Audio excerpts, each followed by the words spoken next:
everyone, and welcome to today's Marriott International Third Quarter 2023 Earnings Call. At this time, all participants are in a listen-only mode. Later, you will have the opportunity to ask questions during the question-and-answer session. You may register to ask a question at any time by pressing star one on your telephone keypad. You may remove yourself by pressing star two. Please note today's call will be recorded, and I'll be standing by if you should need any assistance. It is now my pleasure to turn the call over to Jackie McConagha. Please go ahead. Thank you. Good morning and welcome to Marriott's Third Quarter 2023 Earnings Call. On the call with me today are Tony Capuano, our President and Chief Executive Officer, Leeny Oberg, our Chief Financial Officer and Executive Vice President, Development, and Betsy Dahm, our Vice President of Investor Relations. Before we begin, I would like to remind everyone that many of our comments today are not historical facts and are considered forward-looking statements under federal securities laws. These statements are subject to numerous risks and uncertainties as described in our SEC filings, which could cause future results to differ materially from those expressed in or implied by our comments. Please also note that, unless otherwise stated, our RevPAR occupancy and average daily rate comments reflect system-wide constant currency results for comparable hotels. Statements in our comments in the press release we issued earlier today are effective only today and will not be updated as actual events unfold. You can find our earnings release and reconciliations of all non-GAAP financial measures referred to in our remarks today on our investor relations website. And now I will turn the call over to Tony. Thanks, Jackie. Thank you all for joining us today. We reported terrific third quarter results this morning. Global demand for travel has remained strong, and worldwide RevPAR in the quarter rose 9% versus 2022. RevPAR increased over 4% in the U.S. and Canada and 22% internationally, driven by significant gains across Asia Pacific. Robust RevPAR growth, combined with nearly 5% year-over-year rooms growth, resulted in adjusted EPS of $2.11, up 25% from 2022. The third quarter tends to see a seasonally higher level of leisure transient travel, which accounted for 45% of global room nights during the quarter, about 4 percentage points above the first half of the year. Globally, demand in this segment was again quite strong, with room nights up 7% over the 2022 third quarter, leading to 9% leisure transient revenue growth. In the U.S. and Canada, leisure revenues rose 4% from the year-ago quarter, even as many domestic guests traveled to international locations, particularly in Europe and Asia Pacific. In the third quarter, leisure room nights from U.S. and Canadian guests traveling outside the region were up nearly 25% over last year, when cross-border travel was still constrained by COVID-related restrictions. Business transient demand accounted for 32% of global room nights in the quarter, while certain industries like technology and finance saw nice sequential improvement in demand during the quarter.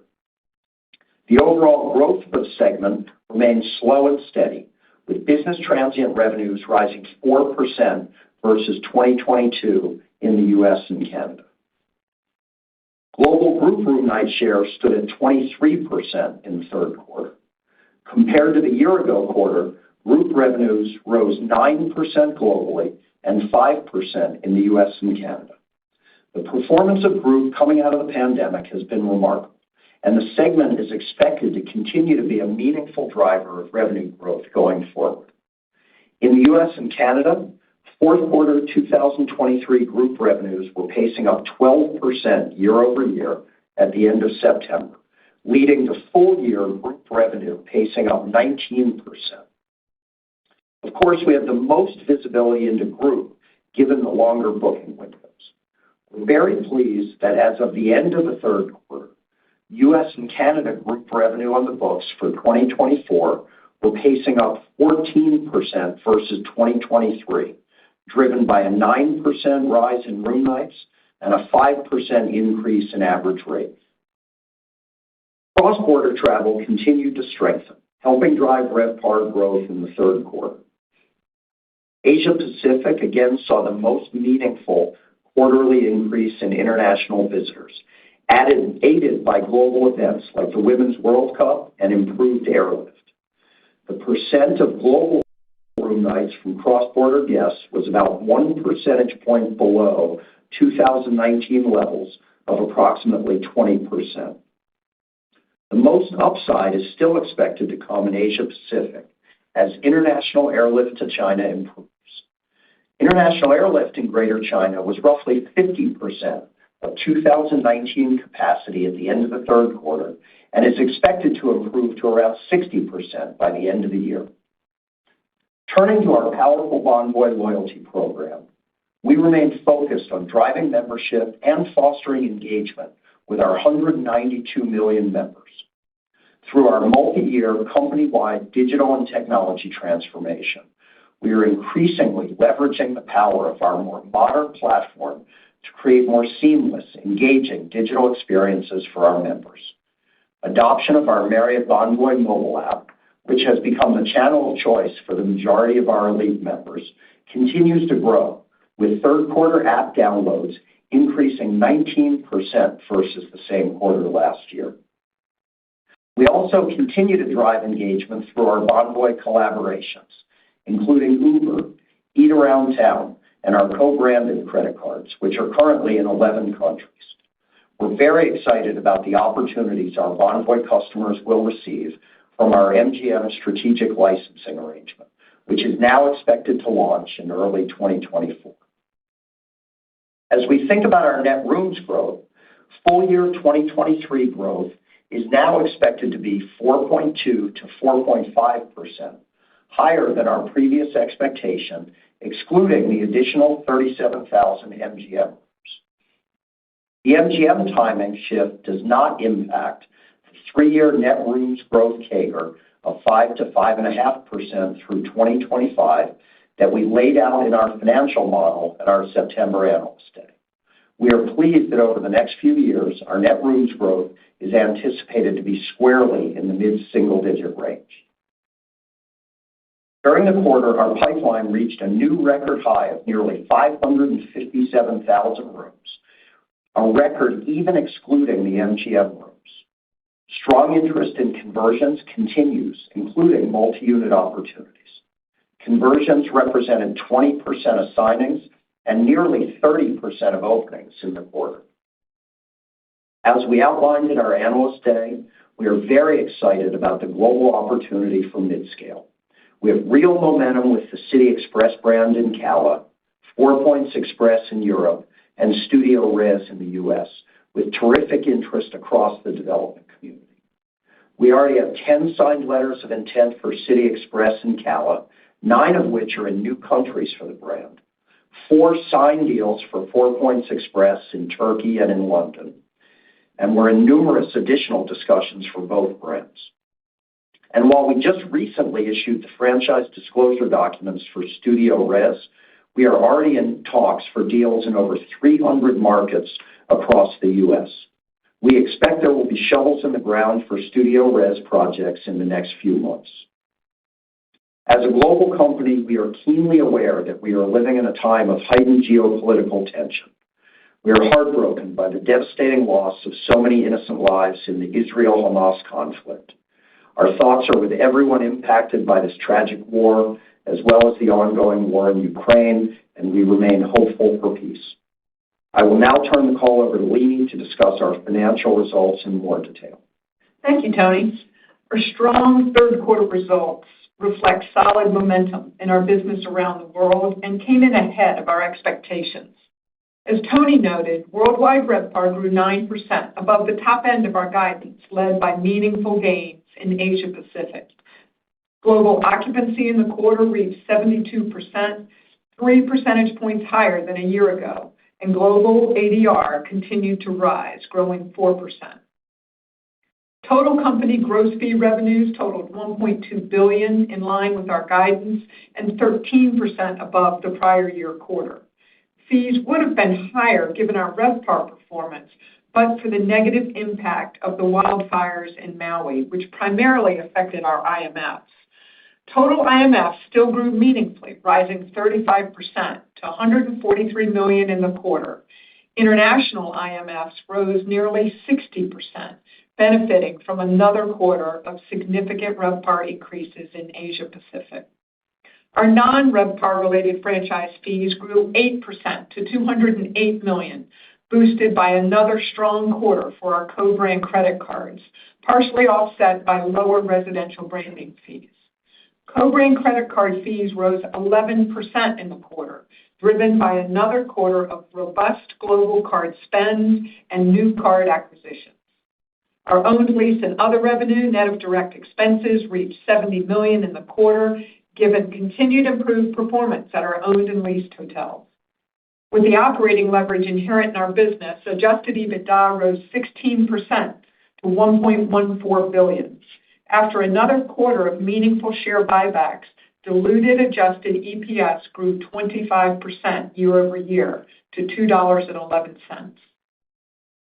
Our powerful asset-light business model continues to generate a large amount of cash, and our capital allocation philosophy has not changed. We're committed to our investment-grade rating, investing in growth that is accretive to shareholder value, while returning excess capital to shareholders through a combination of a modest cash dividend and share repurchases. In the first 9 months of this year, we returned $3.4 billion to shareholders. Over the last 7 years, which included 2 years of no share repurchases as a result of COVID, we have reduced our outstanding share count by 23%, while at the same time investing meaningfully in innovation and growth. Now let's talk about our fourth quarter and full year 2023 outlook, the full details of which are in our earnings press release. While there is heightened geopolitical risk and continued macroeconomic uncertainty, the consumer is still generally holding up well, and our forward bookings through the end of the year in most regions around the world remain solid. We're raising our full-year RevPAR guidance to incorporate the better-than-anticipated third quarter results, as well as higher expectations for the fourth quarter. In the fourth quarter, RevPAR growth is expected to remain higher internationally than in the U.S. and Canada, where we've seen a return to more normal seasonal patterns, and year-over-year RevPAR growth is stabilizing. We now anticipate fourth quarter RevPAR growth of 3%-4% in the U.S. and Canada, and 14%-16% internationally. This would lead to global RevPAR growth of 6%-7.5% in the fourth quarter, and 14%-15% for the full year. We now expect full-year total gross fee revenues could rise 17%-18%, with fourth quarter gross fees benefiting a bit from the higher RevPAR expectation. This is expected to be partially offset by lower expected residential branding fees due to anticipated completion of certain projects slipping into next year, as well as a bit softer results in Israel and surrounding countries. We've started to see some cancellations and softer demand for our 5 hotels in Israel, as well as for the 27 hotels in Lebanon, Jordan, and Egypt. Fees for these 4 countries made up less than 1% of total company gross fees in full year 2022. We've not seen a meaningful impact on demand in the rest of the Middle East. We're keeping a close eye on the situation and working closely with our teams on the ground as events unfold. Total non-RevPAR-related fees are expected to increase around 5% for the full year, benefiting from credit card fees rising roughly 10%, thanks to robust growth in average spend and in the number of cardholders, partially offset by meaningfully lower residential branding fees this year versus our peak levels in 2022. Residential fees are tied to the sales of new units and tend to be lumpy as projects enter sales and closing phases. Owned, leased, and other net is now expected to be around $330 million for the full year, at the low end of our previous guidance range, primarily due to the restructuring of an existing lease on a hotel in New York that recently flipped to franchise. We expect 2023 G&A expenses to be around $935 million at the high end of our prior range, primarily due to higher compensation and legal expenses and, to a lesser extent, MGM integration costs. Compared to 2022, full-year adjusted EBITDA could increase 19% to 20%, and adjusted EPS could rise 27% to 28%. We expect to return between $4.3 billion and $4.5 billion to shareholders for the full year 2023. This now assumes full-year investment spending of $900 to $950 million, which includes the $100 million spent on the acquisition of the City Express brand portfolio. As we've discussed, with our major technology transformation, technology spending will be elevated this year and over the next few years, though this investment is overwhelmingly expected to be reimbursed over time. As we look into 2024, we continue to be enthusiastic about healthy global lodging demand for our brands and our strong pipeline growth. While we are still in the middle of putting together our property budgets for 2024, we believe the modeled global RevPAR range for 2024 of 3% to 6% we discussed at September's Security Analyst Meeting is appropriate. Thank you for your interest in Marriott. Tony and I are now happy to answer your questions. At this time, we will open the floor for questions. If you would like to ask a question at this time, please press star 1 on your telephone keypad. You may remove yourself at any time by pressing star 2. Once again, that's star 1 to ask a question. Our first question comes from Shaun Kelley with Bank of America. Please go ahead. Hi, good morning, everyone. Thank you for taking my questions. Tony or Leeny, just wanted to maybe start with the development side. Obviously, the pipeline number was very strong.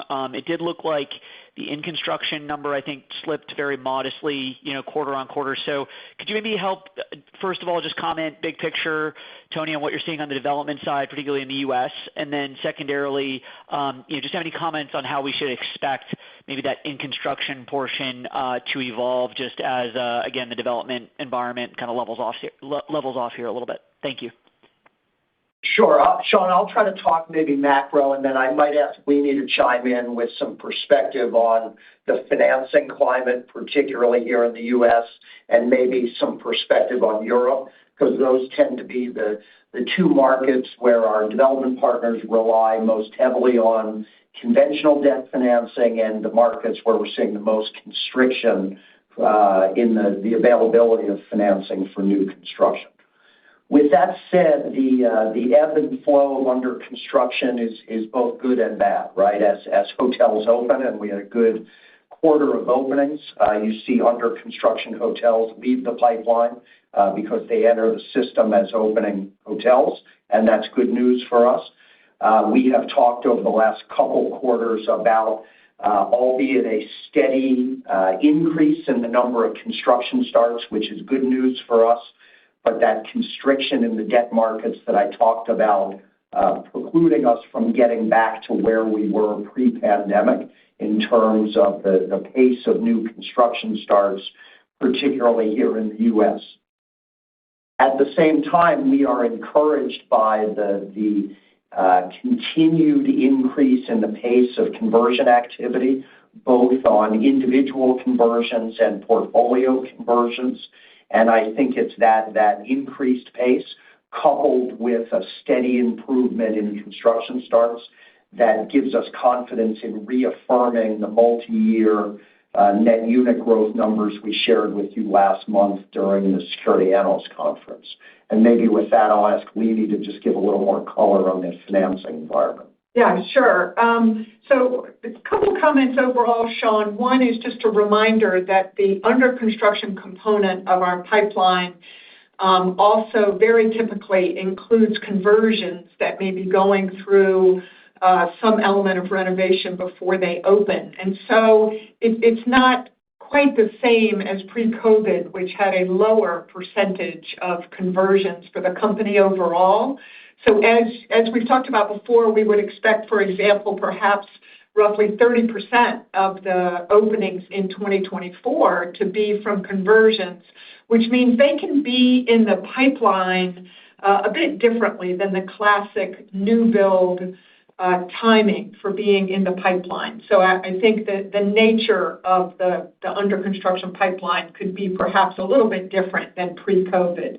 But as Tony was describing, you've clearly got the reality that in Asia Pacific and a number of other markets, there is meaningfully less dependence on the debt markets.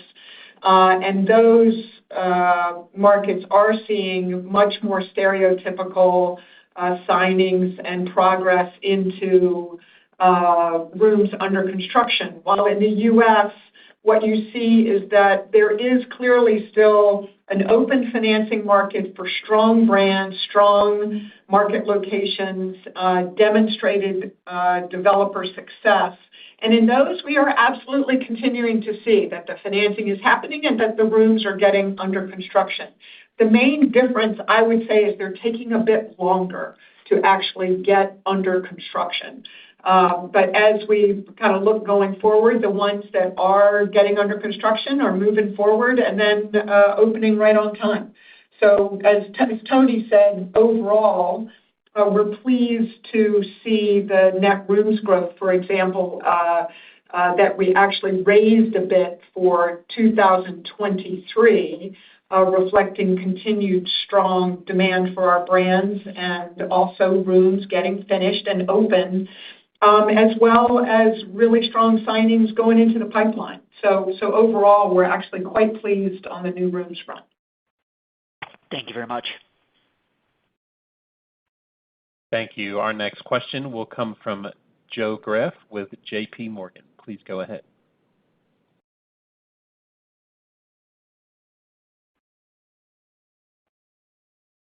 And Joe, your line is open. Please go ahead with your question. Are you on mute, Joe? All right, let's go to the next question. Yes, we'll take our next question from Stephen Grambling with Morgan Stanley. Please go ahead. Hey there, can you hear me? Yes. Good morning, Stephen. Morning. Would love if you could put a little bit more meat on the bone for the 2024 RevPAR commentary, specifically if you can give any color on how you're thinking through North America versus other regions and how these assumptions may impact incentive management fees or other fees in the next year. Thank you. Yeah, sure. Thanks very much. As I mentioned in my comments, we continue to feel good about the 3 to 6% range that we discussed at the security analyst meeting. It's worth noting, however, Stephen, that we are smack in the middle of the process of building the budgets at the hotel level and moving up. So we're not prepared to give kind of formal guidance at this point. But when we look broadly speaking at seeing continued demand for travel, and as we talk about in the U.S., we would expect that will remain in this more normalized seasonal patterns that we've now come to see. You've seen our guidance for Q4 being 3 to 4%, which reflects that. But, we've got some basic strong fundamentals, low supply growth for several years, which looks to continue to be the way going into 24, and that's reflected in our higher percentage of conversions. And we do expect to see another year of strong growth in our special corporate rate on top of very strong growth in that rate in 23. As we talked about in seeing our group pace, which is up 14%, that's actually got strong both rooms growth as well as strong rate growth in the U.S., which does also bode well for continued sustainability in ADR. And I'll probably throw in one extra, which is that in luxury, you probably remember we talked about that having in Q2, RevPAR was down ever so slightly in our luxury U.S. and Canada properties, just down by 1% in Q2, but that actually moved positive again in Q3 and was actually up 2%. So I put all those together, and of course, This does depend greatly on the overall macroeconomic conditions, and we will need to see where that goes. But given what we look at right now, we continue to feel good about the fundamentals. Helpful. Thanks so much. Thank you. Our next question will come from Smedes Rose with Citi. Please go ahead. Hi, thanks. Given those comments you've made with sort of like a kind of a peek into 24, I just wanted to ask you about maybe how we should think about capital return. I mean, is it fair to assume that you would try to reach, at least levels seen this year and maybe more given cash flow? And your leverage levels still remain below longer-term targets? I think at this stage of the game, since we're really working through all of the budget work and kind of looking at investment spending, et cetera, again, the broad guidelines that we provided at the security analyst meeting remain consistent. You will remember that we talked about an expectation of having the Sheraton Grand Chicago put to Marriott in 24, which will be a use of cash we would expect at the end of 24, and that was on top of the investment spending levels that were more normalized.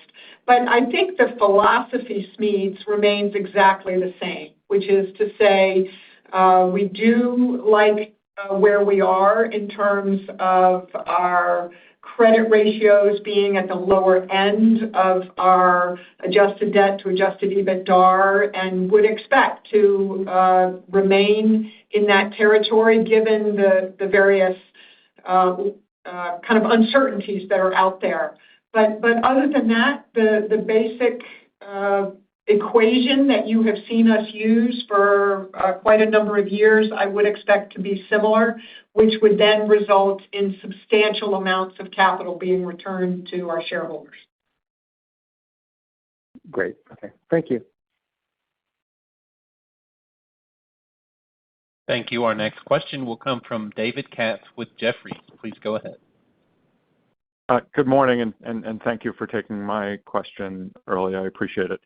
I wanted to ask something a bit more strategic because there's been so much noise around the lower-end chain scales and the competitive landscape there and the competition for conversions and the launch of new brands, et cetera, that we've all heard. I'd love to talk about your strategy and where you are focusing more of your resources competitively. And is that just based on the assets that you have? Is that strategic thought?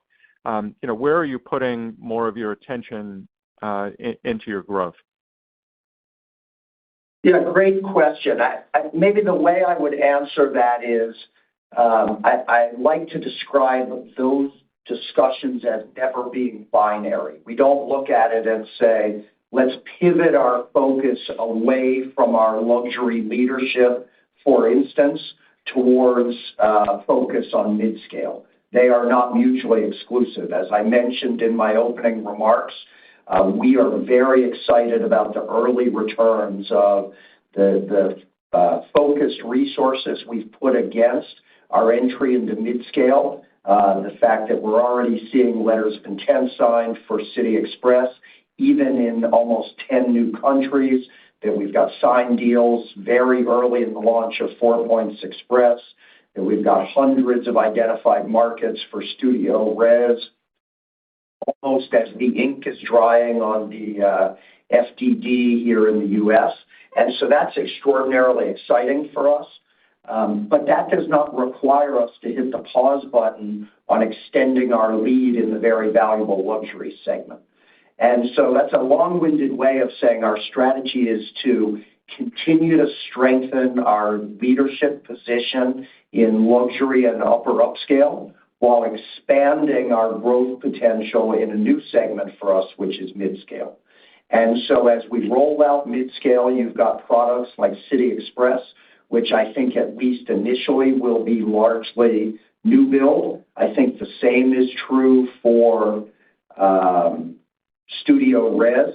On the other hand, you look at a platform like 4 Points Express, We think there are extraordinary opportunities to roll out conversions under that platform. And as we mentioned during the analyst presentation, we will continue to look at every market we operate in and determine, is there an opportunity for mid-scale? And if so, is it a new build opportunity, a conversion opportunity, or both? Thank you. Am I permitted to follow up? I would ask about the mid-scale stuff, just to be clear that you're not finding that you have to do more either in hard and soft cost in order to capture deals there, and the competition level is not, intensifying meaningfully or noticeably there at all, right? No, I mean, obviously it's early, but what I will tell you is we have a pretty extraordinary group of franchise partners who are brimming with excitement about our entry into this tier, and we're engaged with them on every continent talking about opportunities for mid-scale. So we don't find ourselves from a deal term perspective or a capital participation perspective doing anything out of the ordinary. Perfect. Thank you all so much. Thank you. Thank you. Our next question will come from Robin Farley with UBS. Please go ahead. Great. Thank you. I wanted to ask about unit growth next year, and I know you're not giving specific guidance yet, but if we used the CAGR when you thought MGM was going to be in 2023, it kind of implied that each of the next 2 years would be in the 4 to 5% range. So with MGM kind of shifting into 2024, is it, would something then in that sort of 6 to 7.5% range, right? Just kind of adding MGM into 4 to 5%. Is that the range we should think about for unit growth next year? Thank you. Sure. So thanks, Robin. As we talked about in our comments and at the security analyst meeting, I think when you've got a deal like MGM or City Express, things can be a little lumpy in terms of the specific year-over-year rooms growth. And so I do think it's much more important to be looking more broadly at the 2 to 3 year CAGR sort of numbers. And they're clearly with the 2.4% higher room count as a result of MGM, that's obviously going to help 2024's number a lot. And you saw that our 2023 number, came down, although it actually went up apart from MGM compared to a quarter ago. So I think the main thing I would focus on is that we continue to feel really good about the 5 to 5.5% net rooms growth over the 22 through 25 time period. And we will obviously, as we get to full budget details, when we get to February, we'll be more specific. But I think, again, the basic earnings equation and growth model of the company is exactly as we described in September at the security analyst meeting. Okay, I guess so. It sounds like you're saying your expectations for unit growth outside of MGM for next year have not changed, right? Is that the conclusion? Again, as I described, we have talked about continuing to feel very confident about the 3 year 5 to 5.5, and are pleased to see the 2023 number move up a quarter of a point compared to a quarter ago. But we're in the middle of that process as we speak, and we'll be able to be more specific when we get to February. Okay. Thank you very much. Thanks. Thank you. We'll take our next question from Richard Clarke with Bernstein. Please go ahead. Hi, good morning. Thanks for taking my question. Just firstly, on the incentive management fees, it looks like in the North American market, down to just 23%. Those look like those are down year on year. Is that all down to this Hawaii effect? Maybe you can just clarify exactly what that effect was, or is there some other discretion in there about how much you've accrued for the quarter? And if I can add a little follow-up, just want to know if the MGM delay has had any impact on anything other than the NUG guidance, i.e., has that impacted your EBITDA guidance for Q4 as well? You're a little muddied on the kind of the actual call, so on the kind of some of the words. So let me try to see what I can do with what you asked.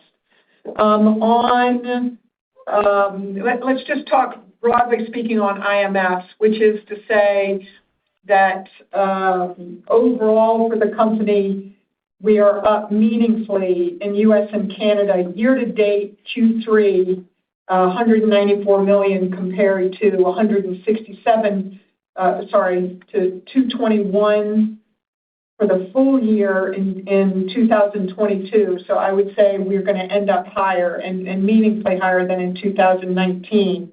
And we were impacted, as we talked about, from the Maui fires in our IMFs by close to $10 million, which obviously are going to impact your IMF. So when I think about the percentage of hotels that are earning incentive fees in the U.S. and Canada, we had, year-to-date, U.S. and Canada is 31%, and that compares to year-to-date in 22 of 26%.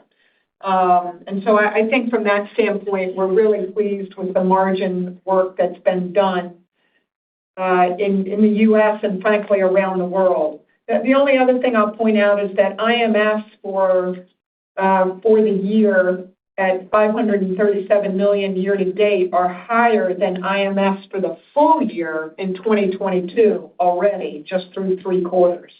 So, again, the margins there, I think, show really well.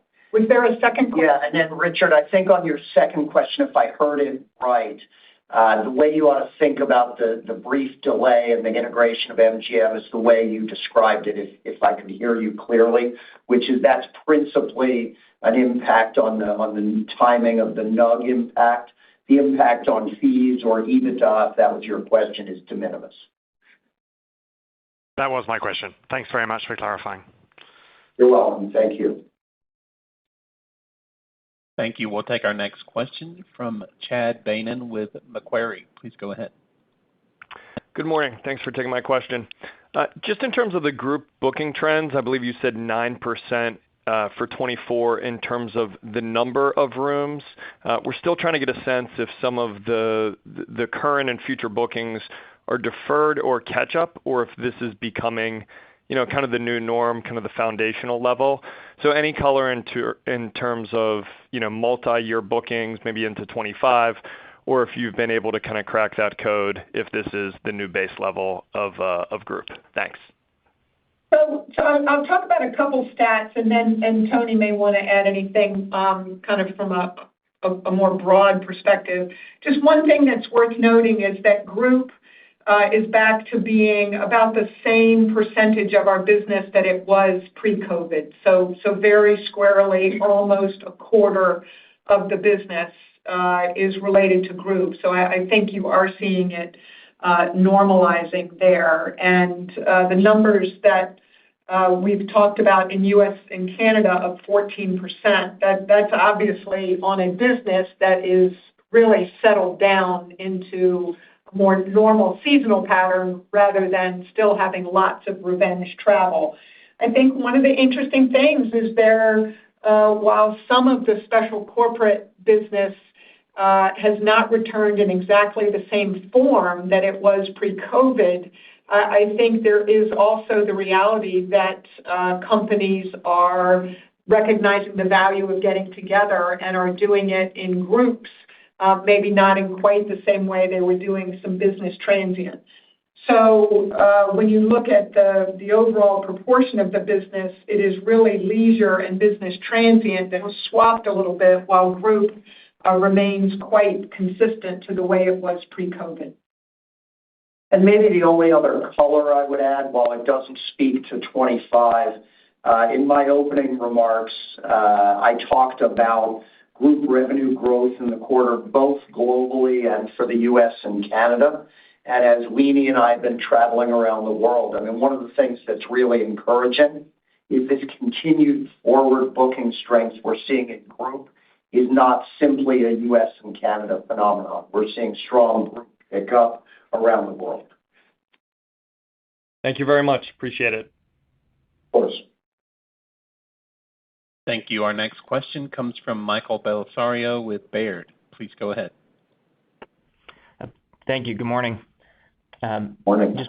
Just want to dig into group a little bit more. Could you maybe pull out corporate group meetings and incentive travel? And are you seeing the same strength there? And is there any change maybe in the booking window that reflects some more of the layoff announcements that we've seen recently more broadly? Thank you.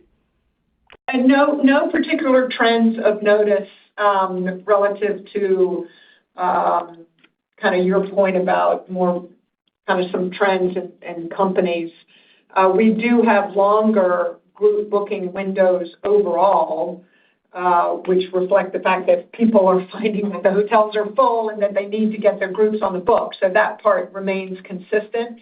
I would not say that we see any kind of notable difference between leisure group and business group, either kind of in the past several months or, frankly, over the last several years. There is a steady diet of both of those.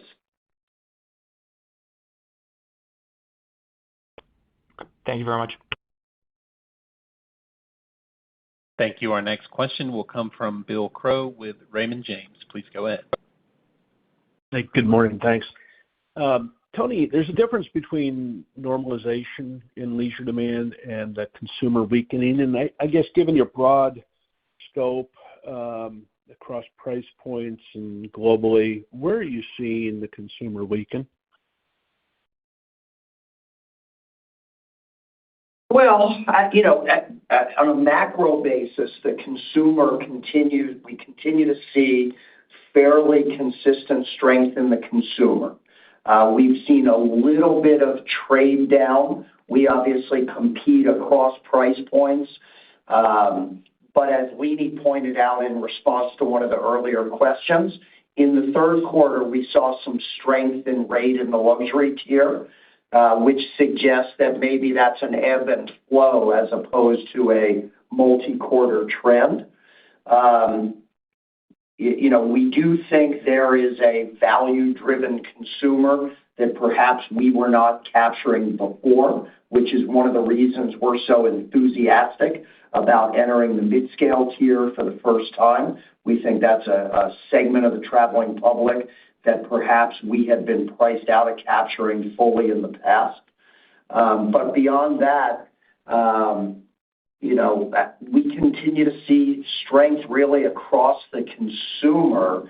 The one thing that's going to be really interesting to watch, I think I mentioned in my opening remarks, that we're within a percentage point of getting back to pre-pandemic levels of cross-border travel.